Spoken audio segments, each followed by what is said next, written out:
안녕하세요. 과학금융입니다.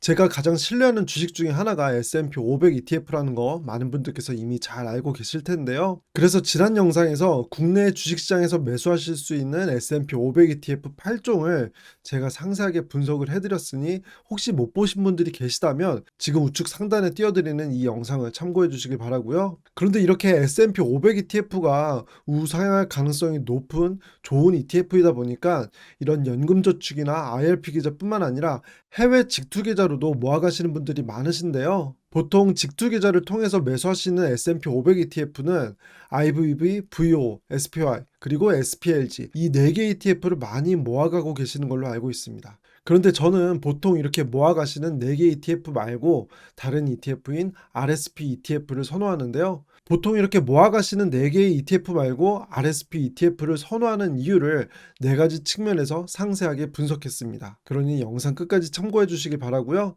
영상 보시기 전에 좋아요와 구독하기 그리고 알림 설정 부탁드립니다.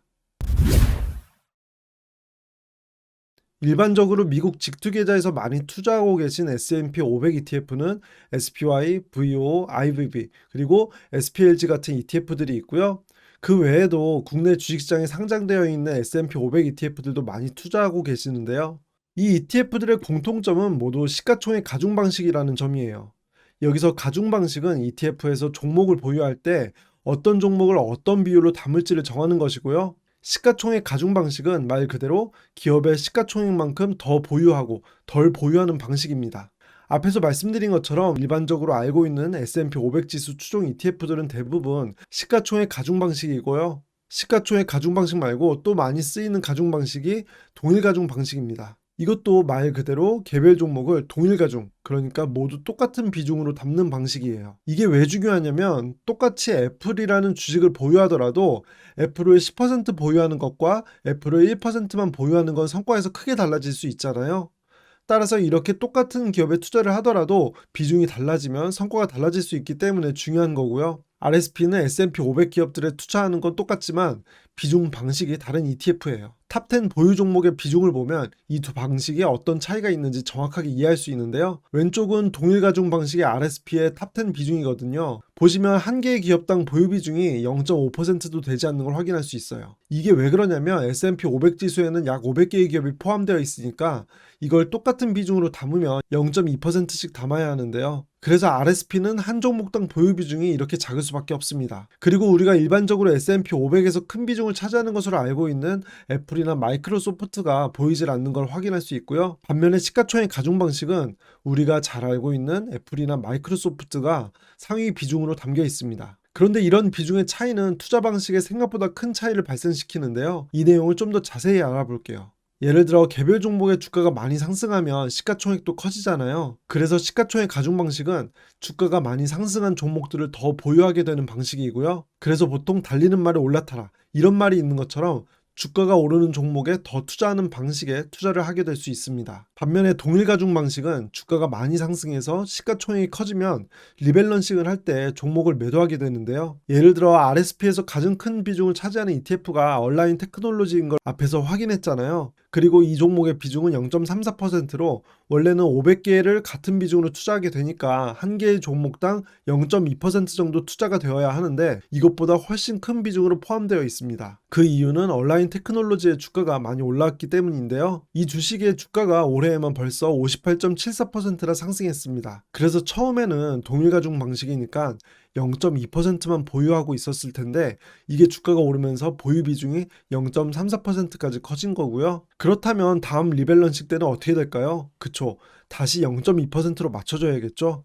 따라서 이렇게 동일 가중 방식의 ETF에서는 주가가 오른 종목을 매도하는 방식으로 리밸런싱이 됩니다. 따라서 주가가 많이 오르면 자연스럽게 매도가 되는 이런 방식의 ETF가 동일 가중 방식이고요. 반대로 주가가 하락하면 더 매수하게 되어서 쌀 때 사서 비쌀 때 파는 방식의 투자가 될 수 있습니다.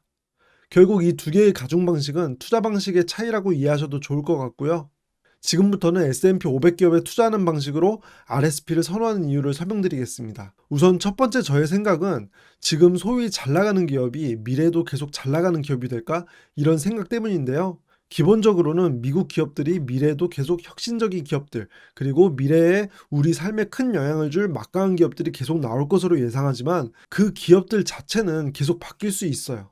이와 관련해서 지금 표를 보시면 좀 더 구체적으로 내용을 이해하실 수가 있습니다. 예를 들어 2000년대에는 마이크로소프트와 시스코 시스템즈, GE, 인텔이 소위 빅4라고 불렸던 시기인데요. 이 빅4의 기업들이 S&P 500에서 차지하는 비중이 16%였습니다.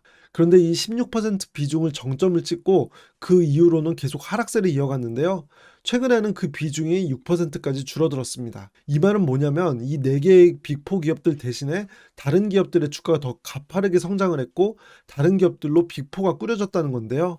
2000년 빅4에서 2020년대 빅4로 살아남은 기업은 마이크로소프트 딱 한 개의 기업뿐이었고요. 시스코 시스템즈와 GE, 인텔의 자리는 애플과 아마존, 구글로 바뀌었습니다. 따라서 이렇게 빅4 대형주의 지위를 장기간 유지하는 것은 어렵고 대형주 위주의 투자도 위험이 있기 때문에 이 점을 생각하면 RSP를 고려할 수 있고요. 그 다음은 배당인데요. 직투로 많이 투자하시는 VO의 배당 수익률은 1.69%, RSP는 1.82%로 동일가중 방식의 RSP의 배당 수익률이 좀 더 높은 편입니다. 그런데 이뿐만 아니라 배당 수익률도 높았는데요. 최근 10년 동안 배당 수익률이 RSP는 11.39%로 꽤 높은 수준이에요. 보통 배당 ETF로 SCHD를 선택하시는 이유 중에 하나가 이런 두 자릿수의 배당 성장률 때문인데요. RSP도 SCHD 못지않은 배당 성장률을 보이고 있습니다. 다만 RSP는 배당 성장률이 항상 플러스는 아니었고요. 2016년에는 전년 대비 배당금이 20% 정도 깎였는데요. 다만 그 다음 해에는 배당금이 48.4%로 크게 성장하면서 일정 기간 이상 꾸준히 투자하면 두 자릿수 이상의 배당 성장률을 기대할 수 있는 그런 ETF였습니다. 반면에 VO는 배당 성장률이 7.69%로 나쁘지는 않았지만 이 부분에서도 RSP가 좀 더 우위에 있었던 걸 확인할 수 있고요. 그 다음 투자 스타일인데요. 왼쪽에 표를 보시면 VO는 아시는 것처럼 성장주의 투자 비중이 높고요. RSP는 가치주 투자 비중이 높습니다. 보통 가치주가 배당금을 잘 주는 경향이 있기 때문에 이렇게 가치주가 비중이 높은 RSP가 배당 수익률도 높고 배당 성장률도 높았던 것을 확인할 수 있고요. 오른쪽 표를 보시면 RSP는 동일한 비중으로 보유하기 때문에 대형주보다 중형주 투자 비중이 더 높은 걸 확인할 수 있습니다. 그 다음은 섹터 비중인데요. 보통 시가총액 가중 방식의 일반적인 S&P 500은 정보기술 섹터 위주로 투자를 하는데요. RSP는 상대적으로 골고루 투자하는 걸 확인할 수 있습니다. 그리고 특히 산업재의 비중이 높았던 것이 작년 하락장에서 주가를 방어하는 데 도움이 되었는데요. 작년에 VO가 18.17% 하락할 동안에 RSP는 11.62% 하락에 그쳤어요. 그 이유는 작년에 산업재와 방어소비재 섹터가 다른 섹터에 비해서 주가가 덜 하락했는데 RSP ETF에서는 산업재의 비중이 더 높았기 때문이죠. 그리고 반대로 정보기술 섹터는 주가가 많이 하락했거든요. 그리고 정보기술 섹터의 비중은 시가총액 가중 방식이 더 높기 때문에 상대적으로 시가총액 가중 방식의 ETF가 주가가 더 많이 흔들렸습니다. 그래서 시가총액 가중 방식은 이렇게 상대적으로 특정 섹터의 주가 변동에 큰 영향을 받을 수 있는 방식이라는 점을 생각해 보셔야 하고요. 과거의 성과가 절대적인 비교 자료가 될 수는 없겠지만 최근 20년 동안의 통계를 보더라도 RSP의 누적 수익률이 더 높았습니다. 또 1년 단위로 끊어봐도 20년 동안에 RSP가 10일에 더 좋은 성과를 보였는데요.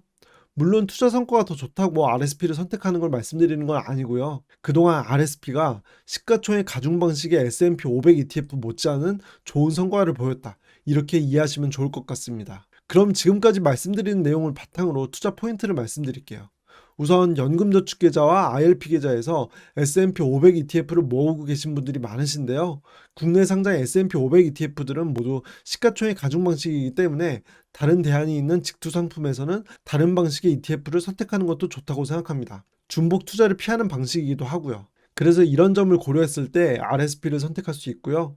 그 다음 저는 개인적으로 S&P 500에 포함되는 우량 기업이라면 저렴할 때 더 매수하고 비쌀 때 매도하는 방식이 저의 투자 방식과도 더 잘 맞았습니다.